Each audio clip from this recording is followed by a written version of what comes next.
NDA ने अपना manifesto जारी किया है, क्या कहेंगे? आपने देखा होगा मैनिफेस्टो में क्या क्या है। आज देखिए, आज हम लोगों ने देखा कि मैनिफेस्टो जो है जारी जैसे किया गया वैसे ही ख़त्म भी होगी। यानी 30 सेकंड के अंदर जो है इनकी घोषणा पत्र का जो कार्यक्रम था वो ख़त्म हो गया है। आदरणीय मुख्यमंत्री जी को तो पता ही नहीं होगा कि उस घोषणा पत्र में क्या है, शायद उनको बोलने ना दिया जाए, इसलिए जो है जल्द से जल्द जो है ये ख़त्म कर लिया गया। लेकिन हम तो कहना चाहते, जो हमने घोषणा पत्र देखा, एनडीए के लोगों को सॉरी पत्र लाना चाहिए और बिहार के 14 करोड़ जनता से सॉरी बोलना चाहिए था कि 20 साल से भी राज करने के बाद भी सबसे गरीब राज्य बिहार, कोई कारखाने नहीं, कोई निवेश नहीं, हर सेक्टर में जो है ये सरकार फेल रही, इसलिए इनको सॉरी पत्र लाना चाहिए था।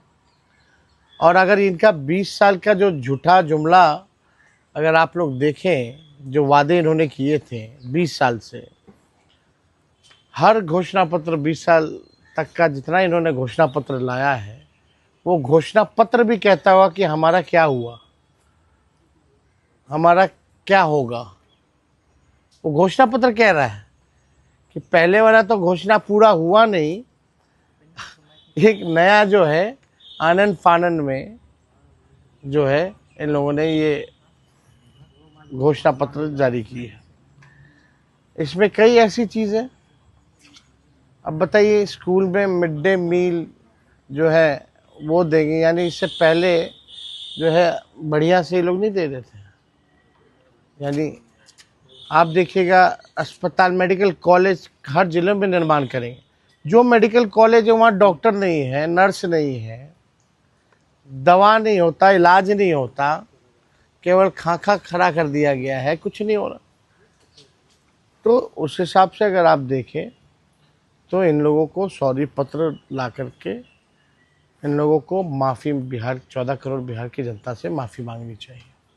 और ये तो ताज्जुब की बात है कि भाई 30 सेकंड में ही पूरा, हम लोगों ने भी घोषणा पत्र जारी किया, हम लोगों ने भी विजन को रखा, हम सब नेताओं ने अपनी बात को रखा। ये कौन सी बात हुई कि कोई बात ही नहीं की गई। तो बड़ा अजब और गजब का आज का इनका घोषणा पत्र का समारोह जो था वो देखने को मिला। केजी से पीजी तक पढ़ाई और रोजगार की बात, महिलाओं को लेकर लखपति तो ये तो आप देखिएगा, जो भी बातें हैं, हर जिले में फैक्ट्री, भाई 20 साल से क्यों नहीं लगा रहे थे फैक्ट्री। और अमित शाह जी ने तो कह दिया कि भूमि की कमी है। तो ये केवल जुमला है। बिहार की जनता इनके चाल और चरित्र को पहचान चुकी है। इस बार करारा जवाब बिहार की जनता देगी।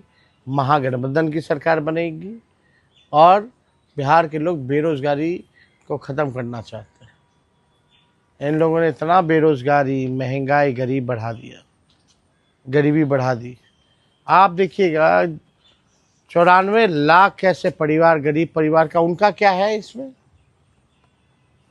उनको कैसे मुख्य धारा में लाएंगे, आर्थिक न्याय उनके साथ कैसे करेंगे? कोई बात नहीं, कोई जिक्र नहीं। आपने सरकारी नौकरी जो कहा उसको भी कॉपी कर आप बोलते हैं नकल से। नकल तो कर ही रही है, हर एक चीज का नकल कर रही है। 1 करोड़ नौकरियां रोजगार देंगे, हमसे पूछते हैं कि कहाँ से देंगे, ये कहाँ से देंगे, तो ये तो बताएं। आचार संहिता लागू है और गोलीबारी की घटना हुई है मोकामा में, जिस तरीके से गोली चली, एक व्यक्ति की मौत भी हो गई है। देखिए, लोकतंत्र में हिंसा की कोई जगह नहीं होनी चाहिए। और ये ताज्जुब में है हम लोग कि कोई व्यक्ति जो है अपने काफिला, एक तो 40-40 गाड़ियों का काफिला,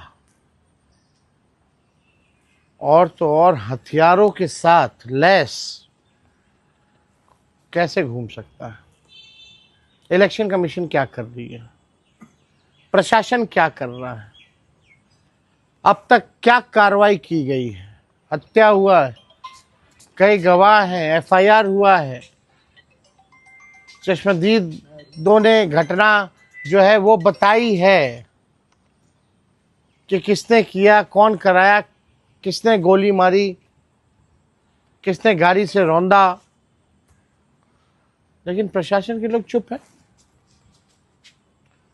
कोई कार्रवाई नहीं की गई। यही है ना, गुंडों को, अपराधियों को संरक्षण कौन दे रहा है? और जंगल राज की बात कर रहे हैं ये लोग, जो इन लोगों ने अपराधियों को पाला पोसा बड़ा किया, केवल अपनी कुर्सी बचाने के लिए इस्तेमाल कर रहे हैं जो लोग, आज उन लोगों को संरक्षण दिया जा रहा है और वही लोग जंगल राज की बात कर रहे हैं। इलेक्शन कमीशन को तो संज्ञान लेना चाहिए, सुमोटो लेना चाहिए कि ये कैसे हुआ, किस अधिकारी पे कार्रवाई हुई, कोई एक पुलिसकर्मी पे, कोई डीएसपी एसपी के पे कोई कार्रवाई नहीं की गई। तो आप समझ जाइए बिहार में स्थिति क्या है। अब सच्चाई सामने आ गई, बिहार की जनता देख रही है।